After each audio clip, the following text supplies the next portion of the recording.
C'est avec une grande joie et une certaine fierté que je vous accueille aujourd'hui pour ce premier forum de l'alimentation durable. Relocalisation de l'alimentation, lutte contre le gaspillage alimentaire, utilisation de produits de qualité respectueux de l'environnement sont autant de sujets abordés aujourd'hui. Nous voulons une agriculture et une alimentation respectueuses des hommes, de la nature et des territoires. Mesdames et messieurs, aujourd'hui, nous avons une occasion unique de penser ensemble l'alimentation de demain.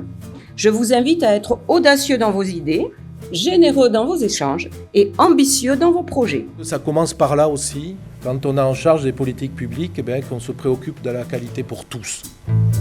L'idée de centre du département, c'est de porter des dispositifs et de les faire rayonner sur l'ensemble des territoires pour qu'on remette des cuisiniers dans les cantines pour confectionner sur place les repas servis aux enfants et que ces repas soient approvisionnés en circuit court et en produits locaux de qualité et bio autant que possible.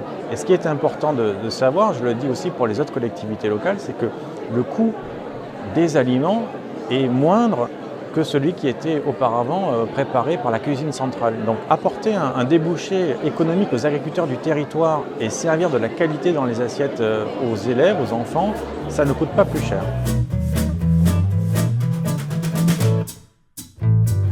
Donc nous sommes rentrés dans le dispositif EcoCert depuis février 2024. Nous avons voulu proposer aux élèves de notre école et de l'école de Saint-Cricq-du-Gave une meilleure alimentation, plus saine, plus locale également. Ça m'a apporté déjà une valorisation de mon travail.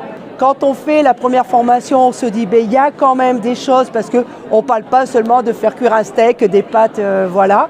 On parle vraiment bien de l'alimentation, du bio, d'où vient la matière, voilà, tout ça pour le bien toujours des enfants.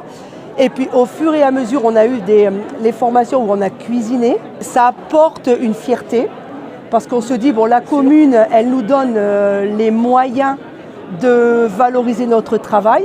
Je souhaite à d'autres communes qui veulent rentrer dans ce dispositif de le faire sans hésiter parce qu'à la clé, il y a une satisfaction.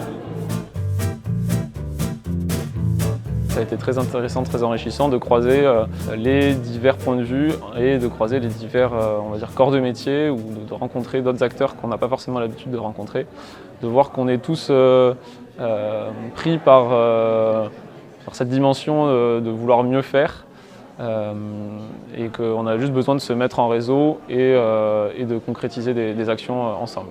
On se rend compte au final qu'on est tous en manque de visibilité ou qu'on a besoin de communiquer davantage vers le grand public et entre nous, entre acteurs. Donc il y a sûrement des actions qu'on peut mettre en œuvre rapidement pour améliorer nos savoir-faire et le faire savoir. Ça peut passer par plein d'actions de communication, de sensibilisation, de rencontres comme aujourd'hui.